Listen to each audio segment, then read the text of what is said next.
A warm welcome to Emma Humphries. Emma, thank you so much for joining us today. Thank you for having me. Hey, we're going to get straight in because we've got heaps of questions that we'd love to ask.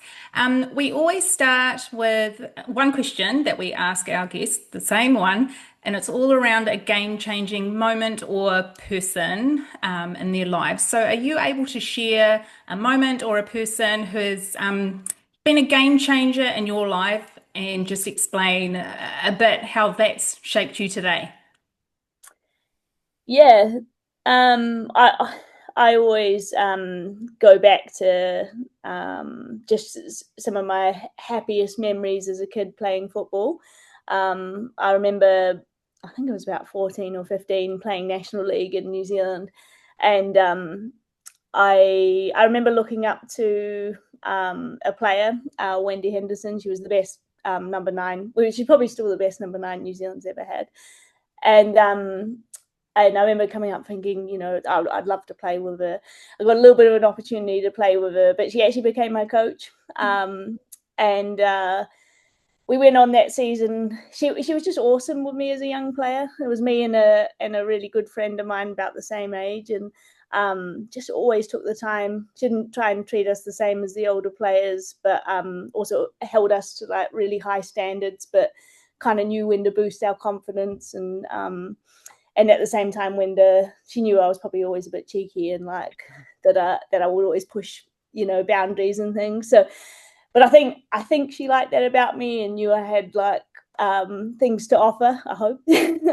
And I always think football, like playing sport, and what keeps you in the game is about those happy, like when you play your best is when you're happiest and when you know people believe in you. And yeah, she was one of the, like I still look back and I go, I think she was my best ever coach. And it's cool that a female that had played for New Zealand and just had like amazing ability to connect with people. And that's just something I've always taken on the journey with me. That's I cool. didn't And even I name think her, did I? Yeah. it's really interesting because we ask this question every podcast. Mm. And it's often around that similar age that you've mentioned, 14, sometimes a little bit younger, where it's someone who's really connected with them. And it could just be a feeling that someone gave you, and you're sort of talking about belief, perhaps. They're giving you the belief that you can succeed or go where you want to go. Do you think that window of that age, 14, a little bit earlier, is really important to have someone that connects with you? Yeah, yeah.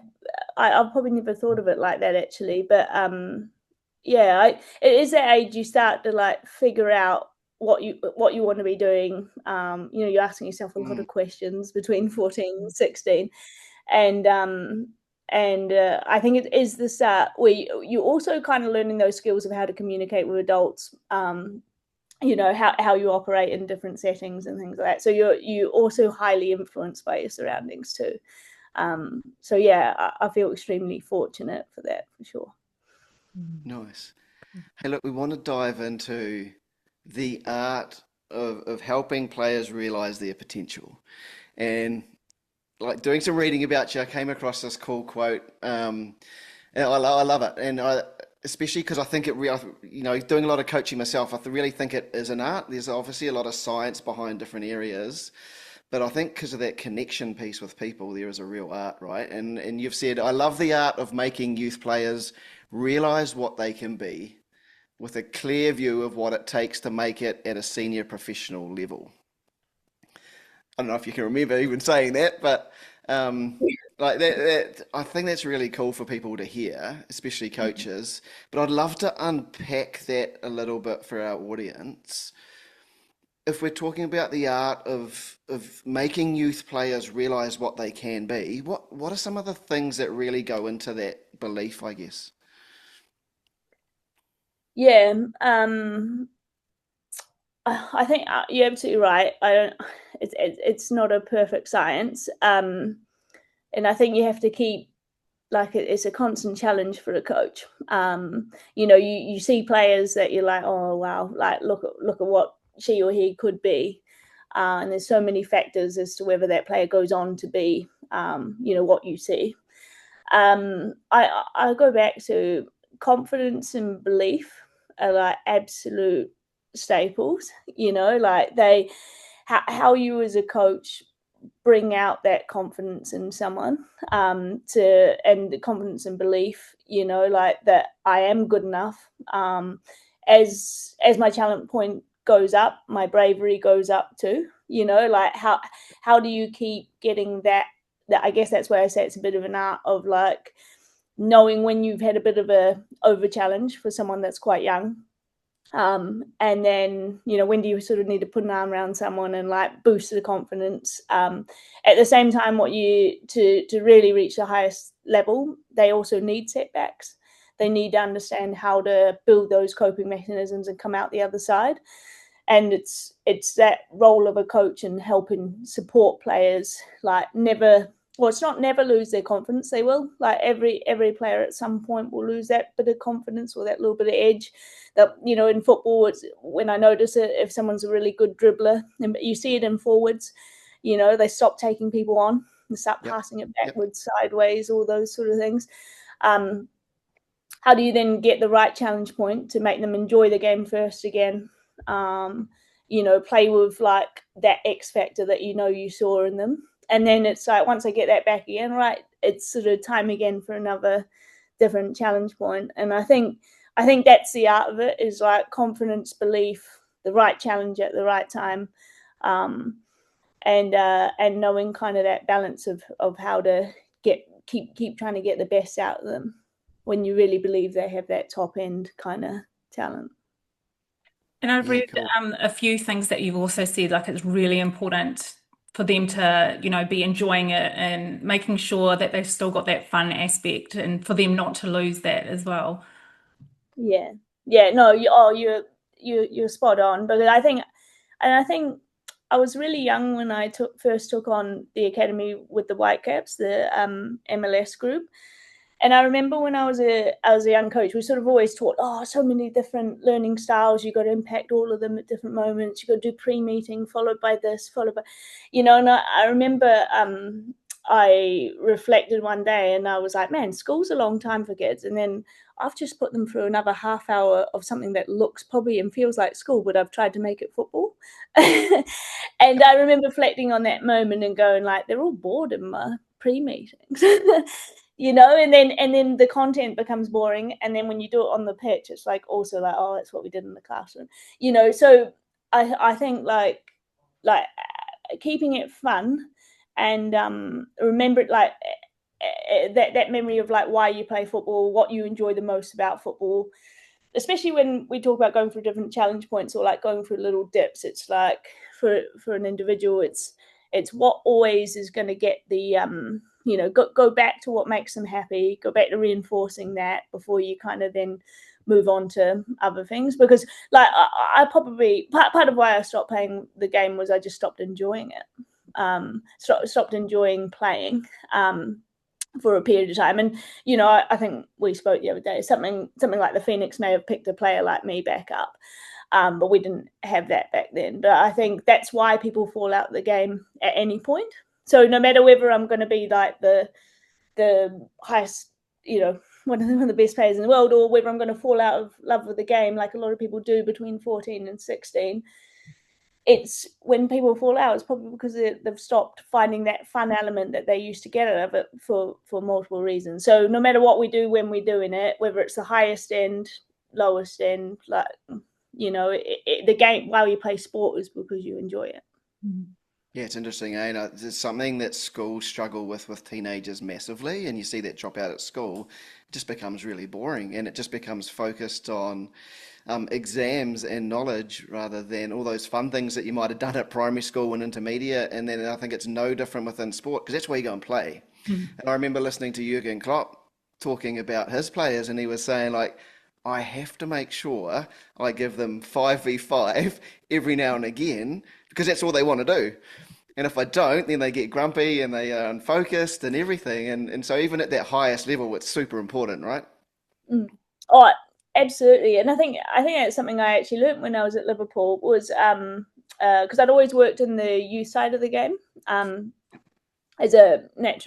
as a young coach, I'd sort of coach U17, U20 national team level, and same kind of for a professional club. But then went to Liverpool, and you kind of learn the flow of what a pro player, which is different from a youth player, by the way, and what content you should get. But man, if you don't do, we call it 5-0s, or we called it 5-0s at Liverpool, on a -1, the players are absolutely livid.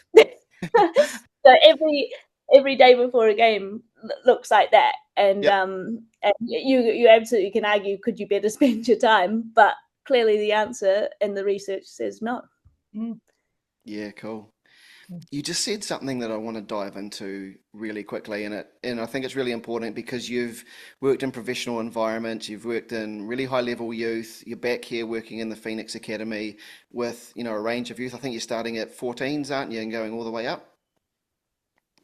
Yeah, And you yeah. mentioned the professional performance space is very different to the youth space. And I think when coaches, parents are looking online and don't really know, they often see a lot of the professionals, and you see the highlights of that. You might even dive into some of their trainings, and their goals are quite different compared to a youth space. Can you talk about some of those differences for some of the people listening? Yeah, so absolutely. Senior team football is very much, you know, training sessions in a week that are going to produce a performance in a weekend.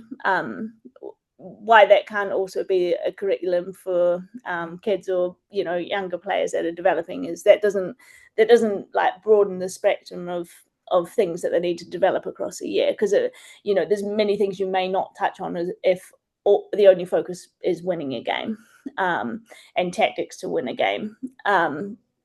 I think what's really, really important when you're in the developmental phase, with youth players, is having, first of all, is producing adaptable players that can play for any manager around the world. You know, we want our players at the Phoenix to go on to even bigger heights in the A-League. So we want to be coaching players to play in many different styles of play, many different systems, and creating an individual skill set that's adaptable to be able to play. Like, for example, if you have a coach that likes to play through the thirds all the time, you need a certain skill set that can do that. If you have a coach that wants to go over teams or round teams, you've got to be prepared to be able to adapt for whatever coach you get at any moment. It's going to make you more versatile, more attractive to coaches in the future. So I think, like, to be able to cover that broad spectrum, you can't just go like results for a weekend and the number one focus, or else you're gonna have some big gaps in player development. And so for me, very much with younger players, to develop the right skill set, results have to come second to performance indicators and progression, and, you know, just the focus being on getting better every single game. What I would say about that is that I think it's also super important that players love to win. So it's not, those two things can still go hand in hand, you know, like teaching players to like love the feeling of winning, love the feeling of competing, even winning your individual battles within it, your individual goals, but winning also breeds winning as well. So I think the want to win is really, really important in kids and players. And it's like that conversation just goes a little bit more like, you know, when we don't win, why didn't we win? Let's talk about it and then keep working. You know, that might be a gap that we then focus in on for whatever comes next, but we also wouldn't exclude what else might need to be worked on within it too. I don't know if that makes sense, but the two do need to be separated. Like, you know, we definitely don't focus on like where we are within a table. In the youth space, for sure.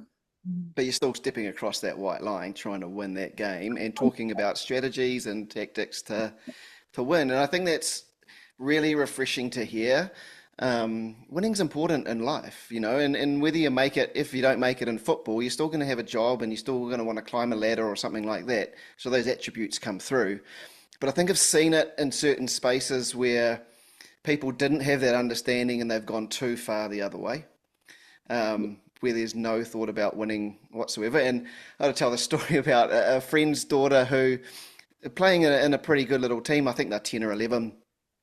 And the remit had come through from the club that if you're up by more than three goals or more, you are no longer allowed to score a goal. And so this poor little girl scored her first goal of the season, came to the sideline and got told off by her coach. And that sort of, that's ruining a whole sport for me. You still got to go out there and try and play hard. I think that's really important, and I love the way you put that.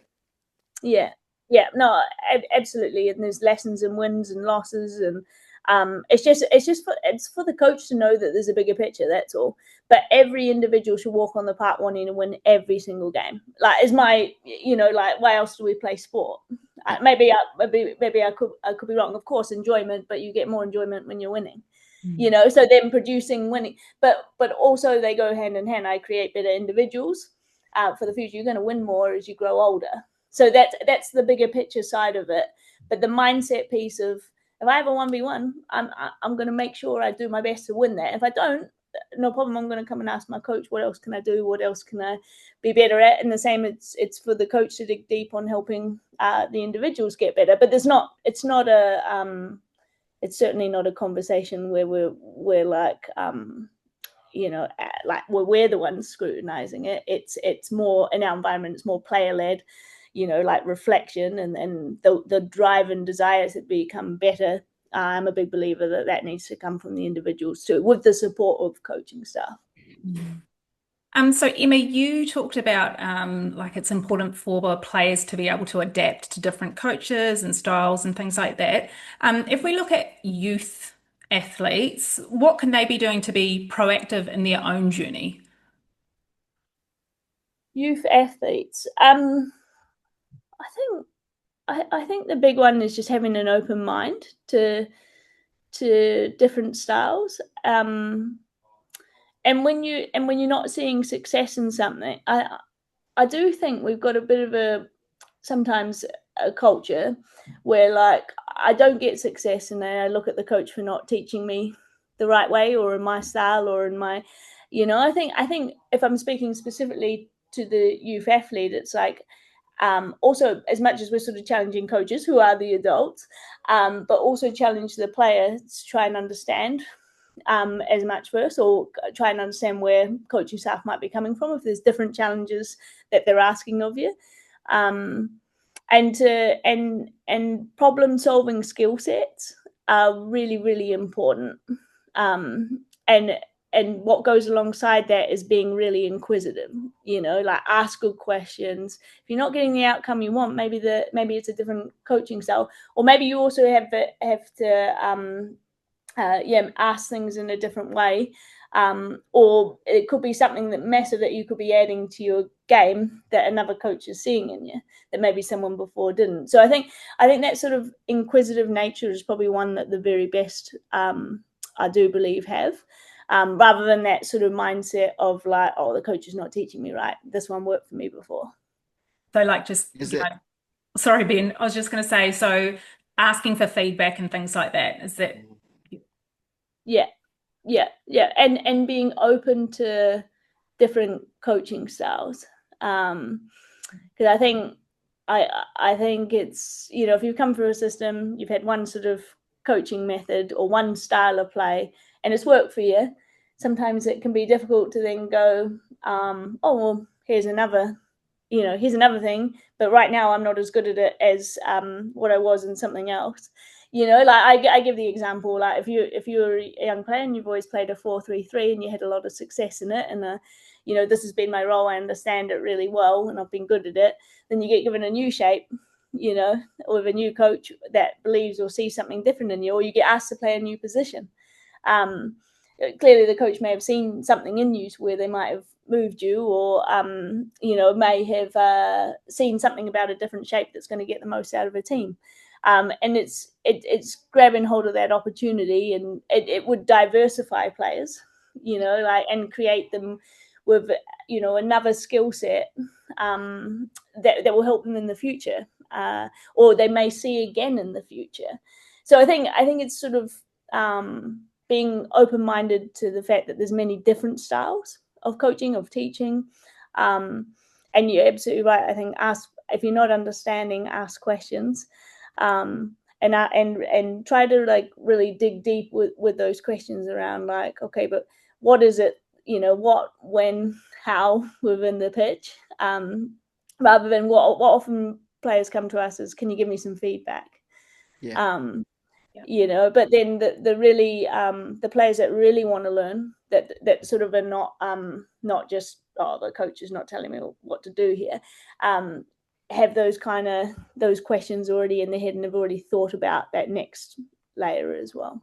It's that curiosity piece, right? And I think there might be a courage piece in there too, in terms of, this is where I want to go, and I'm curious about what I'm not achieving or what I can achieve more, and having the courage to go and knock on someone's door or rock up to someone and have a really deep discussion about some of those specifics. Because I think it's really easy to let your journey happen to you rather than taking control of it, right? Yeah, absolutely. Yeah. And that is a key lesson for young players is there'll always be moments where you kind of have to grab your own journey a little bit. And learning that sort of art of of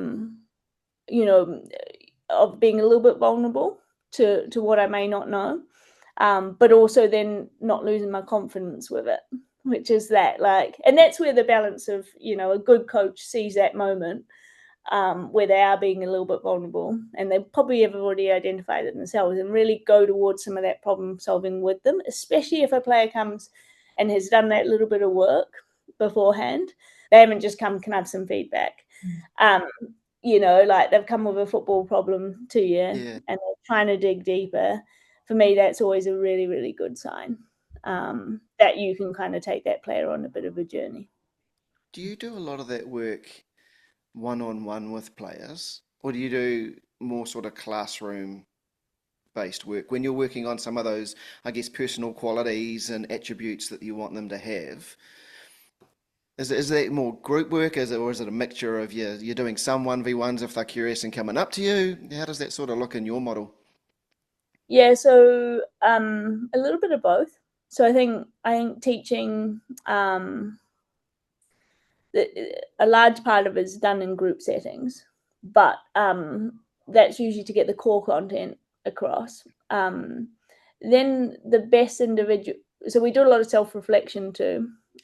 We use a lot of video, and we have full-time coaching staff. So this is where our jobs are a little bit different to Clubland. Yeah. So the coach's role is to, we use a tool, Huddle or Sports Code, and we'll watch the games back. They'll be clipped. Sometimes then players will clip them themselves with questions, and they'll just write a little note to us as a staff, and then the staff will go back and forth on some of those questions. And if they don't understand what we're saying, you can paint the clips too, so you can help with like showing the bit of the when, where, how. But often things can be lost in translation too, and that's when I would say, if you still don't get it, keep asking. And that's when probably the individual stuff comes in a little bit more. The other piece where the individual stuff comes in more is if as a coach you see someone struggling with something, in the sessions. I'm not a massive fan of like the public, so if you've coached something once or twice, there's no need to do it 3 or 4. It's probably going to be something that you work on in an individual setting, or because a player will switch off after that moment if it's kind of in front of all their friends too. And they know they're not getting it right, and they know everyone's watching, and the team knows as well. And yeah. Cool. So Emma, you've worked with some of the world's most respectable football systems, from Liverpool FC to Vancouver Whitecaps and the Canadian youth programs. So what have you learned about developing potential from those different environments? I think I go back to probably your first question. The very best players do have a sort of it's not unwavering, but a superior self-confidence to other players out there. There's as many players that will actually play at the highest level that I like over time have looked at and gone, like, your number one thing is your confidence, your ability, your athleticism. There's like other players on par with you, but you believe more than what other players do. So I kind of go back to that as being like a really, really core. That's why with the kids, with young players coming through, like instilling that ability to deal with setbacks and keep that, like up that like challenge point, especially in a small country like New Zealand. We can't just make everything nice. You've got to keep challenging, and they've got to develop the mechanisms for it. So I think that's a big one. The very best players have that. I'd say the other thing is the very best players also, they do work that others don't. And it's not for anyone to see. It's often when they think no one's watching. And I think that's that in bigger countries you have a lot of talented players, and they have to all fight for their little bits of edges, and it's not just in big countries either. I believe that about any country. The very best do the work that others don't do. I remember seeing, we've got a young player that we were just working with, Livia Smith, and she's just actually gone for a record transfer fee between Liverpool and Arsenal this year in the Women's Super League.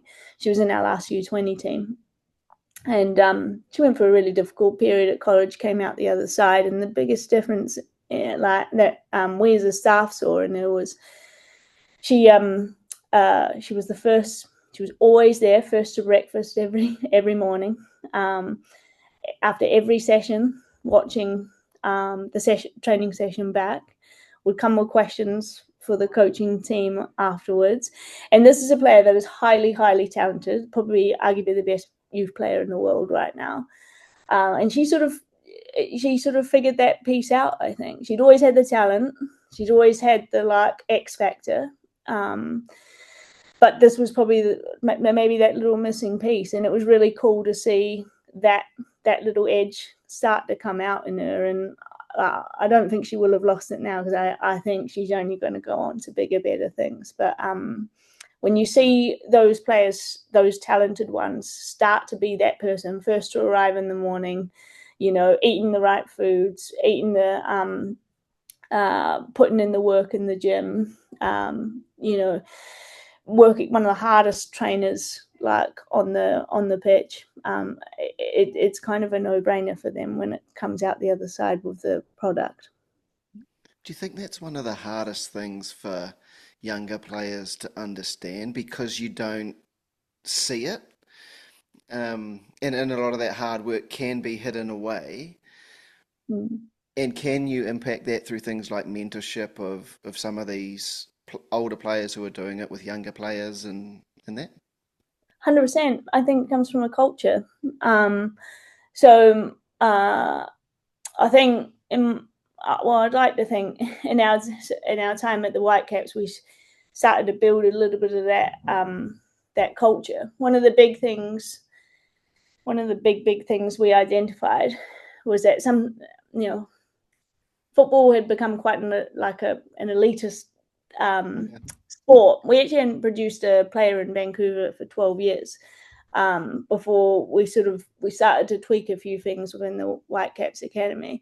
We invested in a group really young, and like I said, I think we maybe went almost overboard on the messaging around the hard work gets you to where you're going to go. But I think instilling those habits and a culture, and it becoming, this is what we do as a company, then every kid just viewed it as the norm. I watch back every session. I do my grow time. We call it grow time. So we had a grow room. I know, don't ask why we call it that, but where players could come in twice a week, and there'd be staff in there watching any clips back, any time for questions. So their contact points off the pitch were far superior, watching the game back. The hard work element of it, and then the standards in the gym, the culture with how you speak to people. I think I think it all starts with the culture you create from quite a young age too, and them understanding the importance of it. And then, like, luckily, we saw the success out the other side.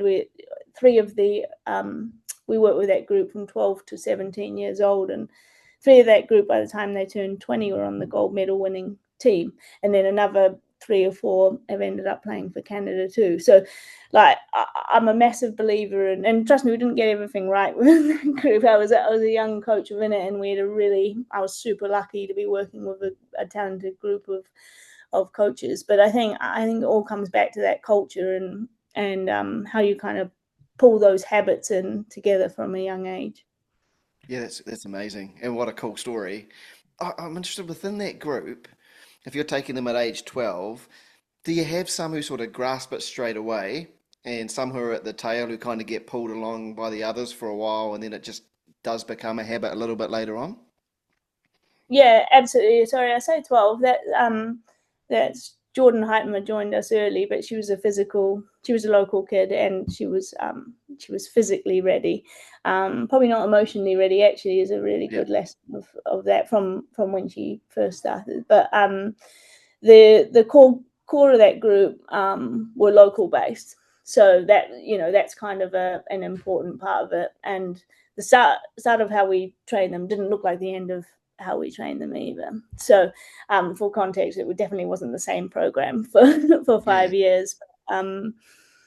Yeah, sorry, I forget what you asked me within I that was one. just interested as to, like, in in an academy like that, and you're trying to instill some of those attributes, do you get a couple of early leaders who kind of latch on to those attributes and pull everybody else along until it becomes that culture?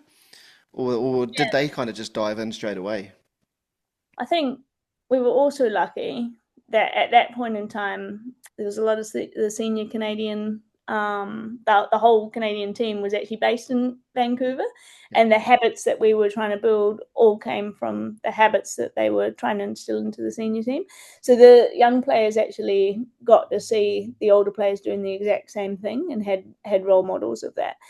So I would say probably came less from the individuals themselves necessarily just knowing what to do. I think that's a really hard thing to expect really young players to do. I think it was like looking up and saying, oh man, if Christine Sinclair's the first in, or doing, the most amount of clips, and she's the top goal scorer in the world, then I better be doing it. That you know, proximity to excellence is pretty important, right?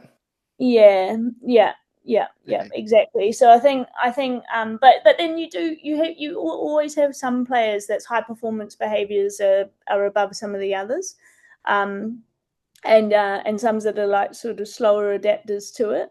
Like I said, actually, Liv Smith wasn't the earliest in developing some of those behaviors. Sometimes things click at the right point. I think it's around, like, you create that culture and you're reinforcing it. Like, it is a fine balance of the player needs to want it for themselves, but the culture also needs to allow for it and drive it as well. I don't think you can just expect players to naturally just always inherently want to work hard. I think it has to be driven by what we do, how we do it, and expectations within the group as well.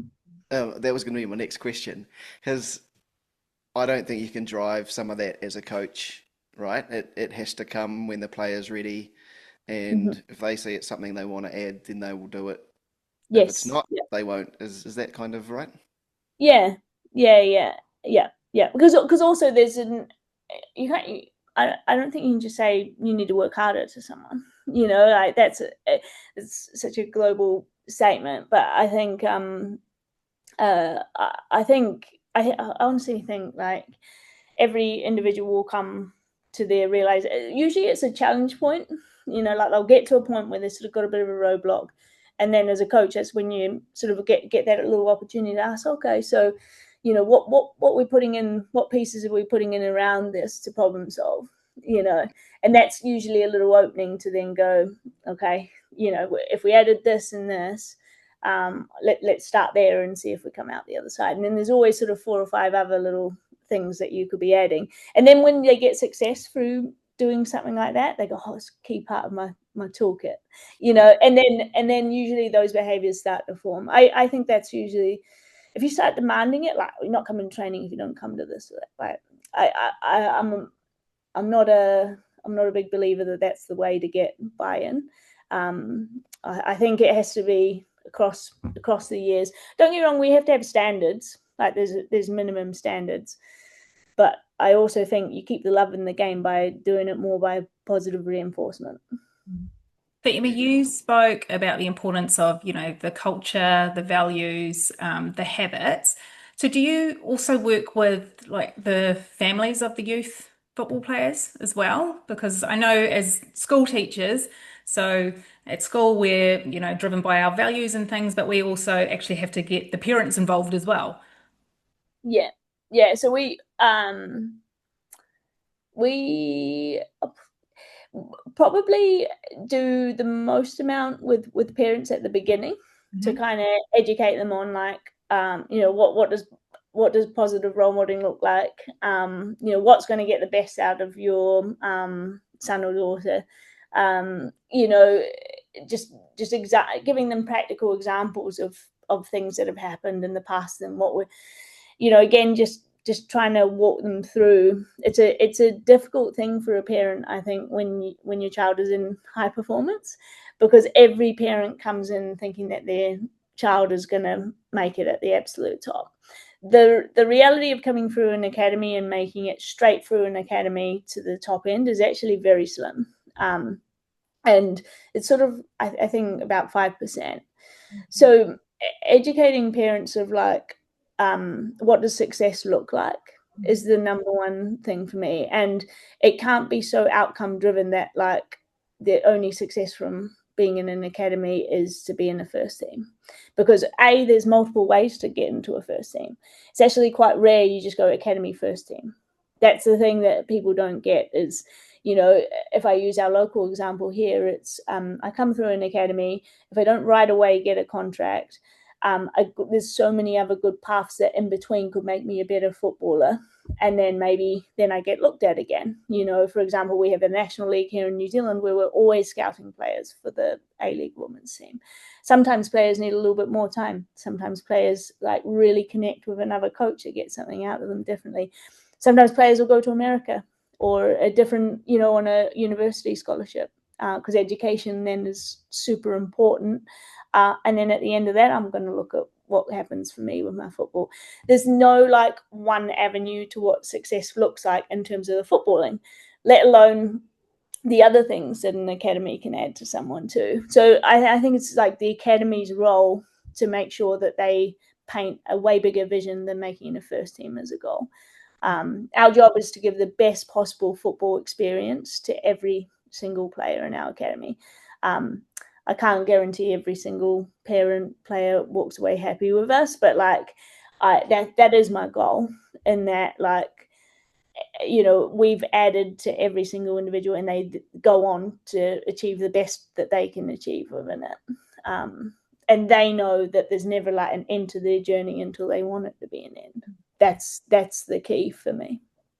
That's cool. I want to ask you a question about the parent's role.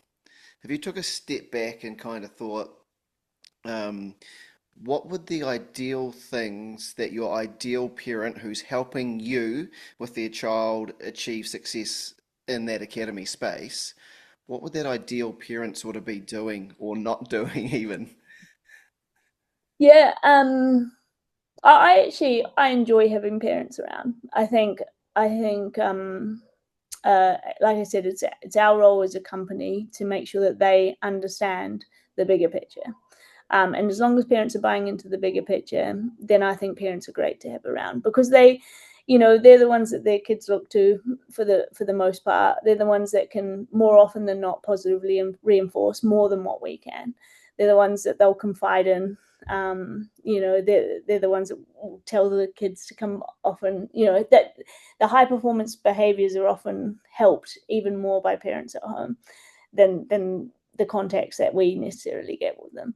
So I think what positive parenting looks like, and in my opinion, is just being really encouraging, like making sure, looking out for the happiness of the players, maybe even looking out for like Are they expressing themselves on the pitch the way that you know they do when they're happy to?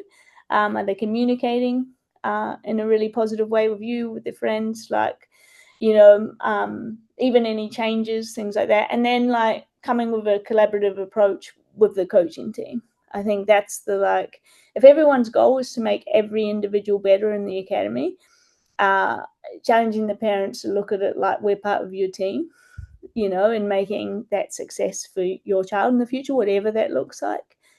I think that's probably the key one. And so for any coaches listening, that's what you'd say, sort of, even before the season started, as soon as someone's been selected in an academy squad, is to get those parents in and help educate them on that and almost have that open door policy and try and build up that collaboration. Yeah, 100%. Talk to them about the fact that if you're going to measure your child's success on where we end on the table here, or my success as a coach, then we're in the wrong business here. We're in the business of making your child the best they can be individually and set them up for any environment in the future. And that's our goal. And so I think bringing them on that journey otherwise you get all those questions of like, oh, we lost this game, it means that we're doing this and this and this wrong. And they might be right that was why but maybe that's not what we were working on that week, so I think building that culture of understanding, and then also I think coaches, like for the coaches, like when you have a good set of parents, the worst thing you do is just block them out, because that then creates a culture that so I think if they've got questions, I think being open to and then explaining things. Parents want to know a little bit around that journey too, and I think there's nothing wrong with them learning what you're working on or they get excited too, and then they go home and talk to the players about it. And again, Totally. The more contact points then they're looking out for it. And I think jump on those moments where you can see them being them and really expressing themselves and bringing out their X factor. I think parents know their kids the best, and we have to work together. A happy player is the one that's going to be successful in the long run for me, across many years and multiple environments. And I think that's the key, is having a really, especially in the vulnerable years, is doing that together as a team with each, with the parent groups.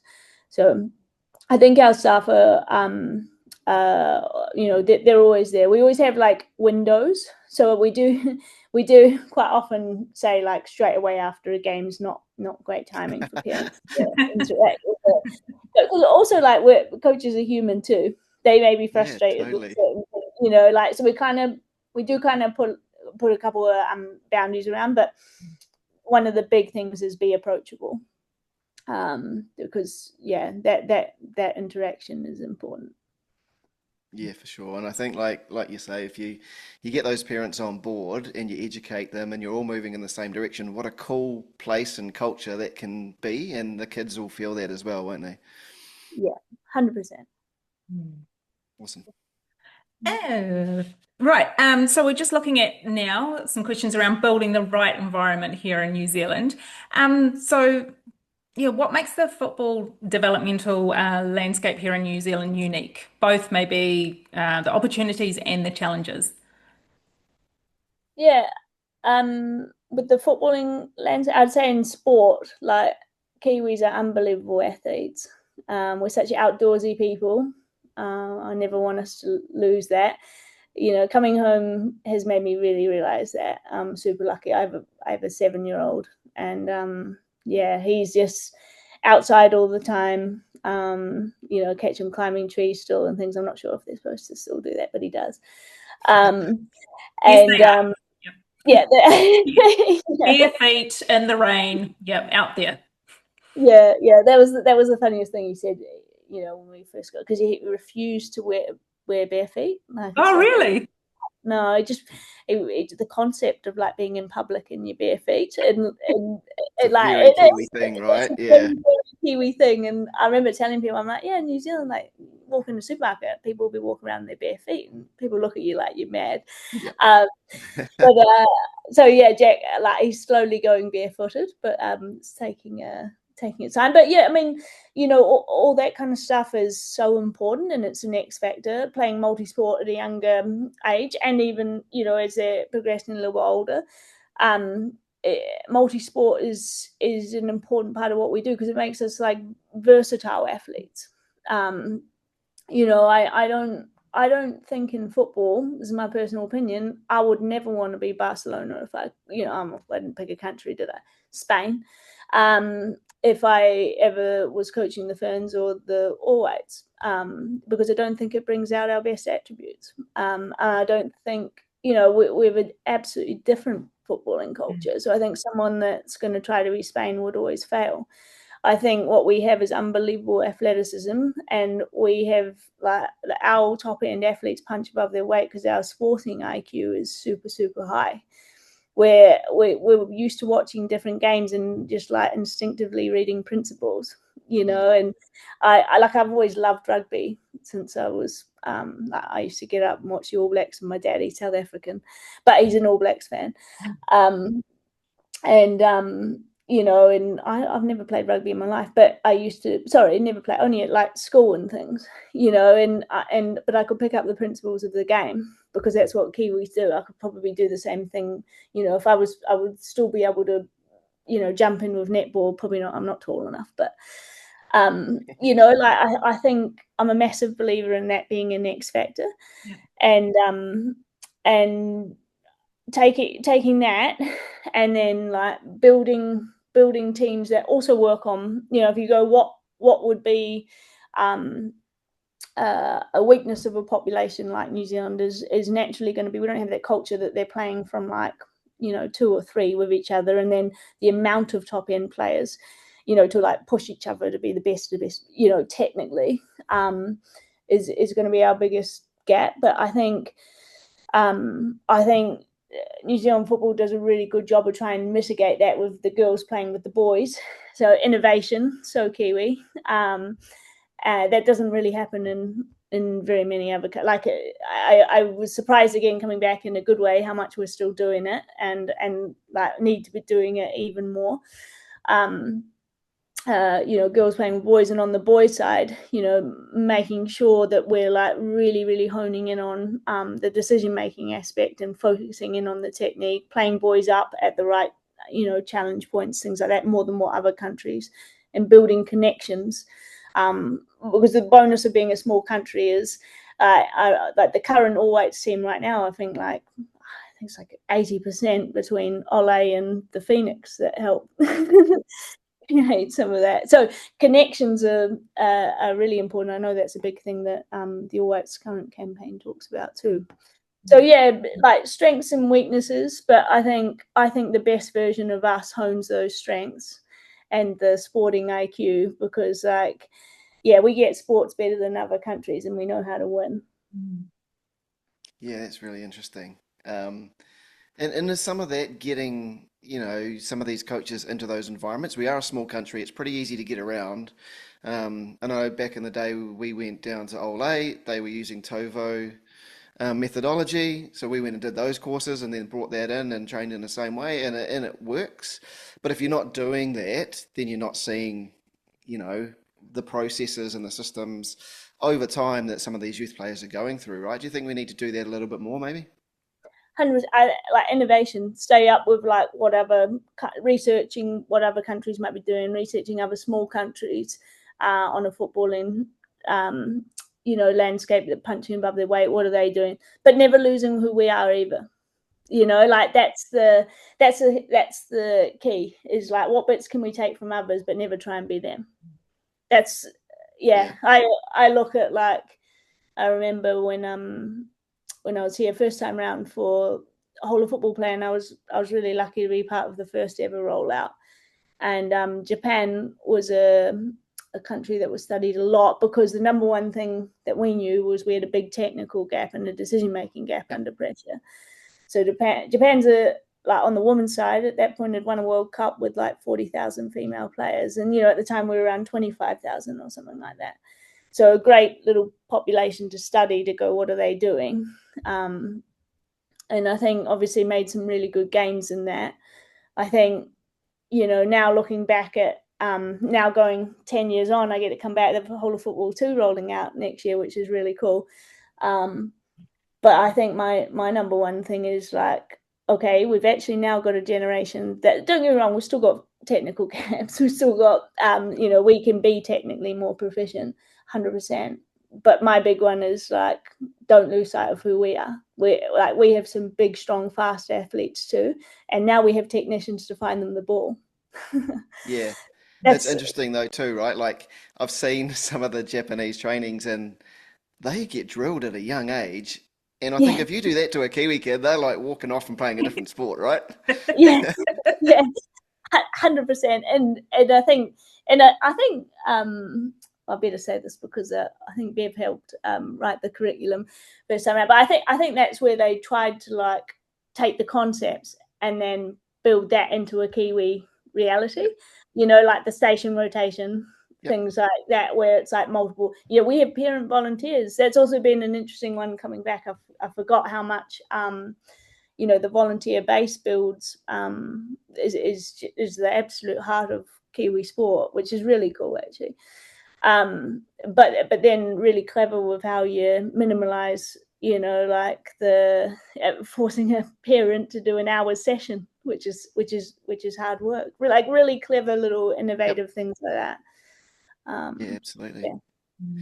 So if you were sitting back and thinking about what you'd say to a Kiwi kid who was really aspirational, maybe 11, 12, 13, what are the things you'd tell them to work on? Obviously, you've just talked about there's a technical gap, and maybe that age is too early to really dive into tactical stuff, but you might touch on a little bit. And then you have, I guess, genetics and their physical state. Um, and then there's the personal qualities that we've also talked about. What would you kind of say to someone who's really aspirational in terms of what they should be focusing on?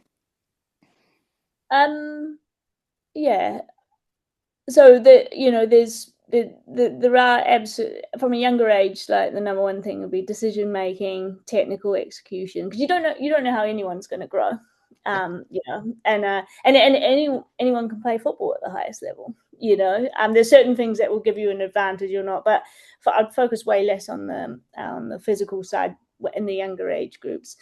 If you're talking 12, 13, I'd say I think keep working away at your weaknesses, but my number one thing would be find your X factor and the thing you absolutely love at the game and what sets you apart from everyone, and like make sure that is world class. That's your thing that when things get tough, you go to that you're better than anyone, and it's like my confidence builder, like my anchor, my thing I do that I'm always going to be known for.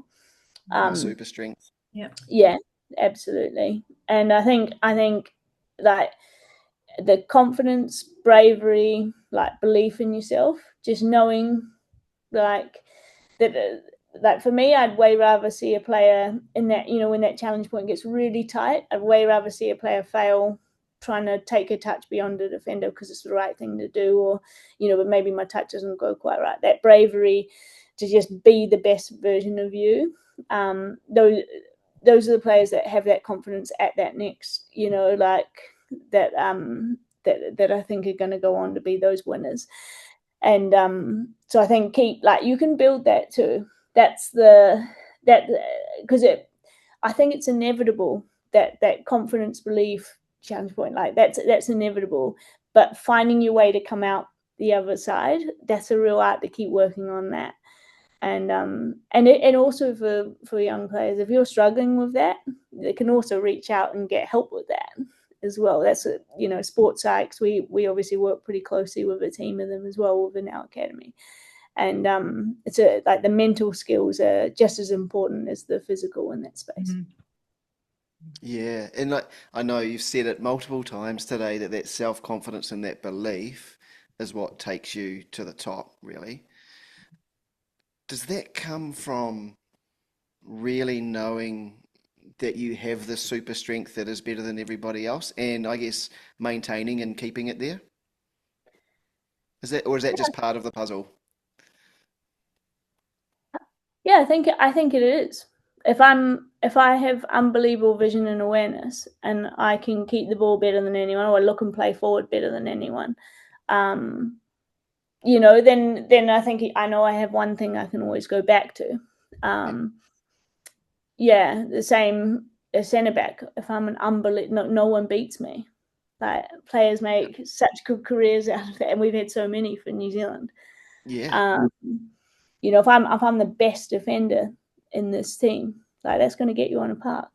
Yeah, like Totally. so. I think, or for me anyway. But I think, I think knowing what it is you're world class at is so important, and believing that you are. Yeah, and I guess the exciting thing for people to hear is, yes, you can build it, right? If you're curious enough and hardworking enough, you can build that super strength, which will then give you the confidence and the belief. Yep. Yeah, absolutely. You can work on, like, you have something, especially when you're passionate about it. Just repetition over and over, but honing a skill set. You know, for me, it's built over hours. It's you know, against a wall in your own backyard. Like that's where X factors are built. I go back to what we were saying earlier around the best do things when no one's watching, and I think that's where those X factors are typically built. So, Yeah, Emma, love that. we always end with the same four questions for everyone. And I know Ben's sitting there going, oh my gosh, can't we have more time? But if it was up to Ben, he would be with Always. you for 3 hours. So, I'm Emma, jealous of your son. He's 7 years old. He must just hear football talk all the day long with you and Bev. He'll be like 12 years old and like his football knowledge just from osmosis will be amazing, I'm sure. I don't know about that. I don't know about that. okay, so Emma, what is one do and one don't for parents of youth footballers? Yeah, one do and one don't for parents. Oh, the don't. I think do for me is like come out and support your players, support your teams, like absolutely. Because I think players love to you know, for the I used to love it when my mum and dad would come out and watch me. And you know, like I think that's so cool. Don't go back in the car and scrutinize every moment. You know, that's the coach's job to help them get better. I think yeah, like I think that's the most important thing, especially when they're in an academy and it can be an intense feeling. I think like it's important to yeah, just positively reinforce and remember, like, number one thing is they're enjoying it. I love that. Yep. It's the coach's job to make them better. Yep. Your job's to be a parent. Yep. Yeah, Yeah. cool. Okay, so on the other side of that then, what's one do and one don't for youth players chasing a professional career? Chasing a professional career. Can't focus on the outcome at the end, because at the end of the day it's one coach's opinion, and like there's no right or wrong. So what one coach might see or not see, another might. So focus on yourself, focus on your progression, getting better every single day, and that's not an easy thing. I totally get that. And know that there's more avenue, like there's not one avenue to success. So that's probably like 5 things in one, but that's my It's all do. good. Yeah. Was that my do and my don't all in one? Yeah, I think so. We'll take it as that. We don't usually ask this question, but I'm going to dive in with it because I Oh, know we've got Ben. coaches listening. One do and one don't for coaches. What would you say? Having coached for a long time at a lot of different environments, different age groups, one do and one don't for coaches that really makes a difference to development in that culture, that environment. I think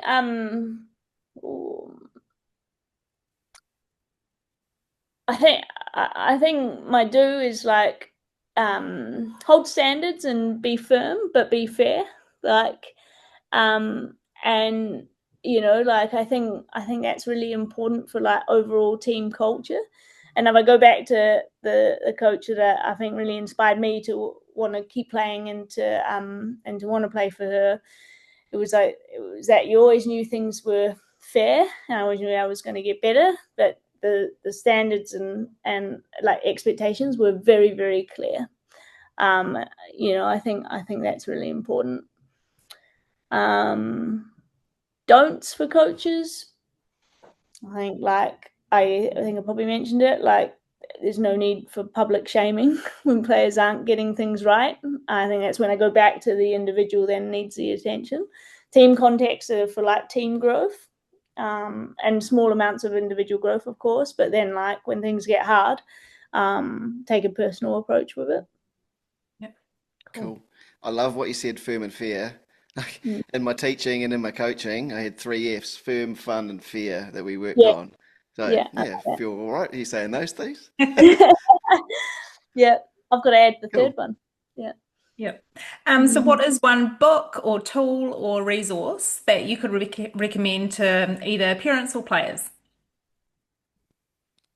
Ooh, book or resource. I don't know. As a staff, we're reading The Energy Bus at the moment.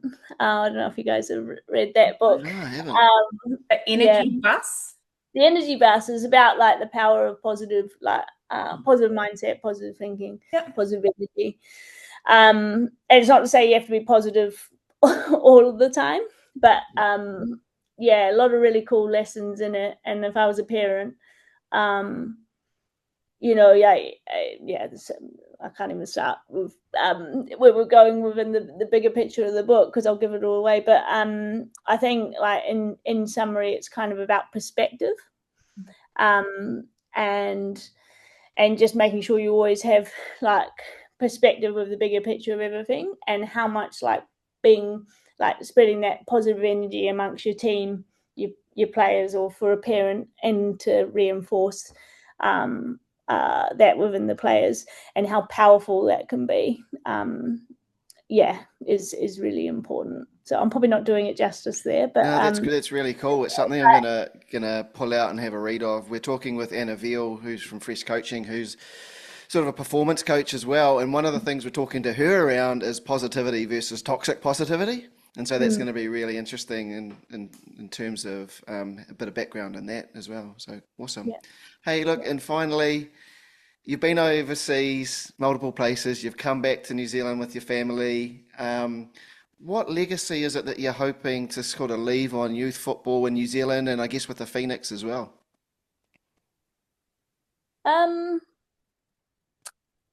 Legacy. I guess I've been away for 15 years.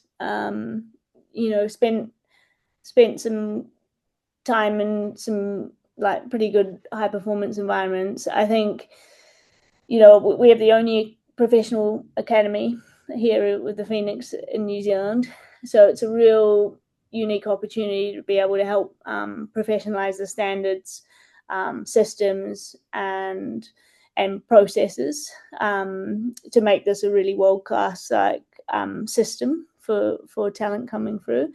I think I have a real goal of professionalizing that side of the academy. Like, I kind of in my head I've set targets for, I want some future All Whites to come again from this system, but not just All Whites football fans. I can't believe I did it that way around. But at the same time, I also want people to understand the purpose of an academy, and it does have a wider purpose for the community than just that top end. So academies are new probably to the. I think we're literally the only professional academy of any sport like team sport, for kids. So I think leaving that legacy around what exactly the function and role, and bringing some stability to it to hit that kind of new level is my goal. Exciting. But just before we go, what do you mean by a wider purpose in terms of the academy?